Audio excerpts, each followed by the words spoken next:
ನಮಸ್ಕಾರ. ಅವನಿ designs and ಕ್ರಿಯೇಷನ್ಸ್ಗೆ ಸ್ವಾಗತ. Friends, ನಾವು ಇವತ್ತು ಉಲ್ಲನಿನ ಎರಡನೇ ವಿಡಿಯೋವನ್ನು ನೋಡ್ತಾ ಇದ್ದೀವಿ. ಬೇಸಿಕ್ಕನ್ನು ಕಲಿತಾ ಇದ್ವಲ್ಲ, ನಾವು ಹಿಂದಿನ ವಿಡಿಯೋದಲ್ಲಿ ಚೈನನ್ನು ಹೇಗೆ ಹಾಕಬೇಕು, ನಾಟನ್ನು ಹೇಗೆ ಹಾಕಬೇಕು ಅನ್ನೋದ್ರ ಬಗ್ಗೆ ಡೀಟೇಲ್ ಆಗಿ ವಿಡಿಯೋವನ್ನು ನೋಡಿದ್ವಿ. ನೀವು ಅದನ್ನು ಯಾರು ನೋಡಿಲ್ವೋ ಅದನ್ನು ನೋಡ್ಕೊಳ್ಳಿ. ಏನಕ್ಕೆ ಅಂತಂದರೆ ಮೇಯ್ನಾಗಿ ಬೇಕಾಗಿರೋದು ಇಲ್ಲಿ ಚೈನ್ ಹಾಕೋದು. ನಾವು ಉಲ್ಲನ್ ವರ್ಕ್ ಮಾಡ್ತಾ ಇದ್ದೀವಿ ಕ್ರೋಶದಲ್ಲಿ ಅಂತಂದರೆ ಮೇಯ್ನಾಗಿ ನಮಗೆ ಜಡೆಯನ್ನು ಹಾಕಲಿಕ್ಕೆ ಬರಬೇಕು ಅಥವಾ ಚೈನನ್ನು ನಮಗೆ ಹಾಕಲಿಕ್ಕೆ ಬರಬೇಕು. ನೀಟಾಗಿ ಹಾಕಲಿಕ್ಕೆ ಬಂದರೆ ಮಾತ್ರ ನೆಕ್ಸ್ಟ್ ಡಿಸೈನನ್ನು ನಾವು ಮಾಡ್ಬೋದು. ಕೊನೆಗೆ ನಾನು ಇವತ್ತು ಸಿಂಗಲ್ ಕ್ರೋಶಯನ್ನು ಹೇಳ್ಕೊಡ್ತಾ ಇದ್ದೀನಿ ಅಂತ ಅಂದೆ. ಸಿಂಗಲ್ ಕ್ರೋಶಯಲ್ಲಿ ಏನಪ್ಪ ಮಾಡಬೇಕು ಅಂತಂದರೆ ಅದರಲ್ಲೂ ಕೂಡ ಫಸ್ಟು ನಾವು ಚೈನನ್ನು ಹಾಕ್ಕೋಬೇಕು. ಈಗ ನಾನಿಲ್ಲಿ ನಾಟನ್ನು ಹಾಕ್ಕೊಂಡಿದ್ದೀನಿ. ನಾಟನ್ನು ಹೇಗೆ ಹಾಕಬೇಕು ಅನ್ನೋದನ್ನು ಡೀಟೇಲಾಗಿ ನಾನು ಹೇಳ್ಕೊಟ್ಟಿದ್ದೀನಿ. ಫಸ್ಟು ಹೀಗೆ ದಾರವನ್ನು ಸುತ್ಕೊಬೇಕು. ನಮ್ಮ ಎಡಗಡೆಯಿಂದ ಒಳಗಡೆಗೆ ಹೋಗಿ ದಾರವನ್ನು ಈ ಹೋಲ್ ಒಳಗಡೆ ನಾವು ತೆಗಿಬೇಕು ಅಂತ ನಾನು ನಿಮಗೆ ಹೇಳಿದ್ದೀನಿ ಡೀಟೇಲಾಗಿ. ಹೀಗೆ ನಮಗೆ ಎಷ್ಟು ಉದ್ದ ಬೇಕು, ಎಷ್ಟು ಚೈನ್ ಬೇಕು. ನಾವೀಗ ನೆಕ್ಸ್ಟ್ ಸ್ವೆಟರೆಲ್ಲ ಹಾಕ್ತಾಯಿದ್ದೀವಿ, ಶಾಲ್ ಹಾಕ್ತಾಯಿದ್ದೀವಿ ಅಂತಂದರೆ ಇಂತಿಷ್ಟು ಅಗಲ ಬೇಕು, ಇಂತಿಷ್ಟೇ ಚೈನ್ ಹಾಕ್ಕೊಬೇಕು. ಮೇಲ್ಗಡೆ ಡಿಸೈನ್ ಮಾಡ್ತೀವಿ ಅಂದರೆ ಇಂತಿಷ್ಟೇ ಚೈನ್ ಬರಬೇಕು ಅಂತ ಇರುತ್ತೆ. ಮೇಲ್ಗಡೆ ಡಿಸೈನಿಗೆ ಅನುಗುಣವಾಗಿ ನಮಗೆ ಕೆಳಗಡೆ ಚೈನು ಬರಬೇಕಾಗತ್ತೆ. ಫ್ರೆಂಡ್ಸ್, ನೀವು ಯಾರೆಲ್ಲ ನಮ್ಮ ಚಾನಲ್ನ ಸಬ್ಸ್ಕ್ರೈಬ್ ಮಾಡಲಿಲ್ವೋ ಸಬ್ಸ್ಕ್ರೈಬ್ ಮಾಡಿ, ಪಕ್ಕದಲ್ಲಿರೋ ಬೆಲ್ ಐಕಾನ್ನ ಪ್ರೆಸ್ ಮಾಡಿ. ಹಾಗೆ ನಮ್ಮ Facebook page Avani designs and creations ಅದನ್ನು ಕೂಡ ನೀವಿನ್ನೂ ಫಾಲೋ ಮಾಡಿಲ್ಲ ಅಂತಂದರೆ ಪ್ಲೀಸ್ ಫಾಲೋ ಮಾಡಿ. ಫ್ರೆಂಡ್ಸ್ ನೋಡಿ, ಒಂದು ಇಷ್ಟುದ್ದ ನಾನು ನಿಮಗೆ ಜಸ್ಟ್ ಹೇಗೆ ಹಾಕೋದು ಅಂತ ತೋರಿಸ್ತಾ ಇರೋದಲ್ಲ, ಅದಕ್ಕೆ ಒಂದು ಅಂದಾಜೊಂದು 15-20 ಚೈನನ್ನು ಹಾಕ್ಕೊಂಡಿದ್ದೀನಿ.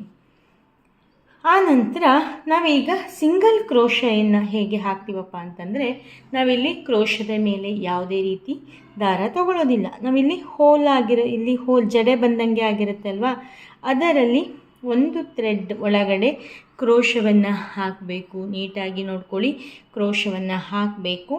ಹಾಗೆ ಈ ನಮ್ಮ ಎಡಭಾಗದಲ್ಲಿ ಇರುವ ದಾರವನ್ನು ಅದರ ಒಳಗಡೆಯಿಂದ ತೆಗಿಬೇಕು. ತೆಗೆದು ಇಲ್ಲಿ ಕ್ರೋಶದ ಮೇಲ್ಗಡೆ 2 ದಾರ ಆಗುತ್ತೆ. ಈ 2 ದಾರವನ್ನು ಒಟ್ಟಿಗೆ ನಾವು ಮತ್ತೆ ಒಂದು ಸಾರಿ ಚೈನನ್ನು ಹಾಕಬೇಕು. ನಾವು ನಾರ್ಮಲ್ಲಾಗಿ ಫಸ್ಟ್ ಚೈನ್ ಹಾಕಬೇಕಾದ್ರೆ ಕ್ರೋಶದ ಮೇಲೆ ದಾರ ತಗೋತೀವಲ್ಲ, ಅದೇ ರೀತಿಯಾಗಿ ದಾರವನ್ನು ತಗೋಬೇಕು. ಇನ್ನೊಂದು ಸರಿ ಹೇಳ್ತೀನಿ ನೋಡಿ. ಹೋಲಿನ ಒಳಗಡೆ ಕ್ರೋಶ ಅಂದರೆ ಪ್ರತಿ ಜಡೆಯ ಒಳಗಡೆನೂ ಕೂಡ ನಮ್ಮ ಕ್ರೋಶ ಬರಬೇಕು. ಕ್ರೋಶ ಒಳಗಡೆ ಬಂದ ಮೇಲೆ ಹೀಗೆ ದಾರವನ್ನು ಸುತ್ತಕೊಂಡು ಕ್ರೋಶದ ಮೇಲ್ಗಡೆಯಿಂದ ತಗೊಬೇಕು. ಆಗ 2 ದಾರ ಆಗುತ್ತೆ ಕ್ರೋಶದ ಮೇಲೆ. ಆಮೇಲೆ ನಾವು ಚೈನನ್ನು ಹಾಕಬೇಕಾದ್ರೆ ಮತ್ತೆ ದಾರ ತಗೋತೀವಲ್ಲ, ಅದೇ ರೀತಿಯಾಗಿ ದಾರವನ್ನು ತಗೋಬೇಕು. ನೋಡಿ, ಚೈನಿನ ಒಳಗಡೆ ಕ್ರೋಶವನ್ನು ಹಾಕಿ ದಾರವನ್ನು ಆ ಹೋಲ ಒಳಗಡೆ ತಗೊಂಡು ಕ್ರೋಶದ ಮೇಲ್ಗಡೆ 2 ದಾರ ಆಗುತ್ತೆ. ಆನಂತರ ಅವೆರಡನ್ನು ಮತ್ತೆ ಸುತ್ತಕೊಂಡು ತೆಗೆದ್ರೆ ನಮಗೆ ಇಲ್ಲಿ ಸಿಂಗಲ್ ಕ್ರೋಶ ಆಗುತ್ತೆ. ನೋಡಿ, ಈ ರೀತಿಯಾಗಿ ಕಾಣ್ತದೆ. ನಾನು ಇನ್ನು ಮುಂದುವರೆಗೆ ಮಾಡಿದರೆ ನಿಮಗೂ ಕೂಡ ಐಡಿಯಾ ಬರುತ್ತೆ. ಇದು ನಾವು ಸಣ್ಣ ಪುಟ್ಟ ಎಡ್ಜ್ ಮಾಡಬೇಕಾದ್ರೆ, ಏನಾದ್ರು ಡಿಸೈನಲ್ಲಿ ಎಡ್ಜ್ ಮಾಡಬೇಕಾದ್ರೆ ಈ ಡಿಸೈನ್ ಹೆಲ್ಪ್ ಆಗುತ್ತೆ. ಇನ್ನೂ ಒಂದೇನಪ್ಪ ಅಂತಂದರೆ ನಮಗೆ ಡಿಸೈನ್ ಸಣ್ಣದಾಗಿ ಬರಬೇಕು ಅಂದರೆ ಹೀಗೆ ಉದ್ದಕ್ಕೆ ಅಗಲಕ್ಕೆಲ್ಲ ಜಾಸ್ತಿ ಬರಬಾರ್ದು, ಸಣ್ಣದಾಗಿ ಚೈನ್ ಬಂದ ರೀತಿಯಲ್ಲಿ ಬರಬೇಕು ಅಂತ ಇದ್ದರೆ ನಾವು ಈ ಸ್ಟಿಚ್ಚನ್ನು ನಾವು ಯೂಸ್ ಮಾಡ್ಕೊಬೋದು. ಈ ಸ್ಟಿಚ್ ಹಾಕೋದ್ರಿಂದ ಜಾಸ್ತಿ ಅಗಲ ಬರೋದಿಲ್ಲ, ಇಷ್ಟೇ ಬರ್ತಾ ಹೋಗುತ್ತೆ. ಇಷ್ಟೇ ಮೇನ್ ಅಗಲ ಬರೋದಾಗತ್ತೆ.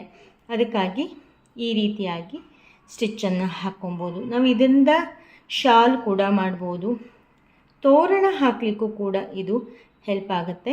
ಸ್ವೆಟರ್ ಹಾಕಲಿಕ್ಕೂ ನಾವು ಅದೇ ಸಣ್ಣದಾಗಿ ನಮಗೆ ಸ್ಟಿಚ್ ಬರಬೇಕು. ಡಬಲ್ ಕ್ರೋಶೆ, ಟ್ರಿಬಲ್ ಕ್ರೋಶೆ ಎಲ್ಲ ನಮಗೆ ಬೇಡ ಅಂತ ಇದ್ದರೆ ನಾವು ಈ ರೀತಿಯಾಗಿ ನಾವು ಮಾಡ್ಕೊಬಹುದು. ತುಂಬ ಈಸಿಯಾಗಿ ಮಾಡಿಕೊಳ್ಳುವಂಥ ಸ್ಟಿಚ್ಚು ಇದಾಗಿದೆ. ಫಸ್ಟು ಚೈನಿನ ಮಧ್ಯಭಾಗದಲ್ಲಿ ಒಂದು ದಾರದ ಒಳಗಡೆ ಹೊಗಿಸ್ಬೇಕು. ದಾರವನ್ನು ವಾಪಸ್ ತೆಕ್ಕೊಬೇಕು. ಆನಂತರ 2 ದಾರ ಕ್ರೋಶದ ಮೇಲೆ ಬರುತ್ತೆ. ಆನಂತರ ಒಂದು ದಾರವನ್ನು ತಗೊಂಡು ಒಂದು ದಾರವನ್ನಾಗಿ ನಾವು ಮಾಡಬೇಕು. ನೋಡಿ, ಇದೇ ರೀತಿಯಾಗಿ ಕೊನೆವರೆಗೂ ಕೂಡ ಮಾಡ್ತಾ ಹೋಗಬೇಕು. ತುಂಬ ಈಸಿಯಾಗಿದೆ ಫ್ರೆಂಡ್ಸ್. ನೀವು ಯಾವ ಊರಿಂದ ನಮ್ಮ ವಿಡಿಯೋವನ್ನು ನೋಡ್ತಾ ಇದ್ದೀರಾ ಅಂತ ಕಾಮೆಂಟ್ ಬಾಕ್ಸಲ್ಲಿ ತಿಳಿಸಿ. ಹಾಗೆ ನಿಮಗೆ ನೆಕ್ಸ್ಟು ಯಾವ ವಿಡಿಯೋ, ಉಲ್ಲನ್ನಲ್ಲಿ ಯಾವ ವಿಡಿಯೋ ಬೇಕು, ಅದನ್ನು ಹೊರತುಪಡಿಸಿ ಯಾವ ವಿಡಿಯೋ ಬೇಕು ಅಂತ ಕಾಮೆಂಟ್ ಬಾಕ್ಸಲ್ಲಿ ತಿಳಿಸಿ. ನೀವು ಕೇಳಿರುವ ವಿಡಿಯೋವನ್ನು ಬೇಗ ಮಾಡಿ ಪೋಸ್ಟ್ ಮಾಡಲಿಕ್ಕೆ ನಾನು ಟ್ರೈ ಮಾಡ್ತೀನಿ. ಎಷ್ಟು ನೀಟಾಗಿ ಬರುತ್ತೆ ಅಲ್ವಾ ಫ್ರೆಂಡ್ಸ್. ನಿಮಗೆ ಯಾವ ರೀತಿಯ ವಿಡಿಯೋ ಬೇಕು ಅಂತ ಕಾಮೆಂಟ್ ಮಾಡಲಿಕ್ಕೆ ಮರಿಬೇಡಿ. ಹಾಗೆ ನೀವಿನ್ನೂ ನಮ್ಮ ಚಾನಲ್ನ ಸಬ್ಸ್ಕ್ರೈಬ್ ಮಾಡದೆ ವಿಡಿಯೋವನ್ನು ನೋಡ್ತಾ ಇದ್ದರೆ ಪ್ಲೀಸ್ ಸಬ್ಸ್ಕ್ರೈಬ್ ಮಾಡಿ. ಹಾಗೆ ನಮ್ಮ ಫೇಸ್ಬುಕ್ ಪೇಜನ್ನು ಫಾಲೋ ಮಾಡಿ. ಮತ್ತು ನಮ್ಮ ಅವನಿ ಆಲ್ ಇನ್ ಒನ್ ಮತ್ತು ಮಾರಂಗೋಲಿ ಅದನ್ನು ಕೂಡ ಸಬ್ಸ್ಕ್ರೈಬ್ ಮಾಡಿ. ನೋಡಿ, ಒಂದು ಪೂರ್ತಿ ಎಷ್ಟು ಚೈನ್ ಹಾಕಿದ್ದೀನೋ ಅಲ್ಲಿವರೆಗೂ ಆಯಿತು. ಈಗ ನಾವು ನೆಕ್ಸ್ಟು ನಮಗೆ ಏನು ಬೇಕು, ಇದರ ಮೇಲ್ಗಡೆ ಬೇಕು ಅಂದರೆ ನಾವು ವಾಪಸ್ ಹೀಗೆ ತಿರ್ಸ್ಕೊಂಡು ಸೇಮ್ ಪ್ರೊಸೀಜರು ಒಳಗಡೆ ಹಾಕಬೇಕು. ದಾರವನ್ನು ತಗೋಬೇಕು. ಅಂದರೆ ನಾವು ಸಿಂಗಲ್ ಕ್ರೋಶಯಲ್ಲೇ ಮಾಡ್ತೀವಿ ನೆಕ್ಸ್ಟ್ ಡಿಸೈನನ್ನು ಅಂತ ಇದ್ದರೆ ಈ ರೀತಿಯಾಗಿ ಮಾಡಬಹುದು. ಪ್ರತಿಯೊಂದು ಚೈನಿನಲ್ಲೂ ಕೂಡ ಈ ರೀತಿಯಾಗಿ ನಾಟ್ ಬರಬೇಕಾಗತ್ತೆ. ಆವಾಗ ನೀಟಾಗಿ ಚೆನ್ನಾಗಿ ಕಾಣಿಸುತ್ತೆ. ನೋಡಿ, ಈ ರೀತಿಯಾಗಿ ಬರುತ್ತೆ. ನಿಮಗೆ ಈ ವಿಡಿಯೋ ಇಷ್ಟ ಆಯಿತು ಅಂತ ಅಂದ್ಕೊತೀನಿ. ನಾನು ನಿಮಗೆ ನೆಕ್ಸ್ಟ್ ವಿಡಿಯೋದಲ್ಲಿ ಡಬಲ್ ಕ್ರೋಶಾಯಿನ ಹೇಗೆ ಹಾಕಬೇಕು ಅನ್ನೋದನ್ನು ತೋರಿಸ್ಕೊಡ್ತೀನಿ. ಹಾಗೆ ತ್ರಿಬಲ್ ಕ್ರೋಶಾಯಿ ಕೊನೆಗೆ ಇದರಲ್ಲಿ ಸಣ್ಣ ಪುಟ್ಟ ಡಿಸೈನ್ಗಳನ್ನು ನಾನು ನಿಮಗೆ ಹೇಳ್ಕೊಡ್ತೀನಿ.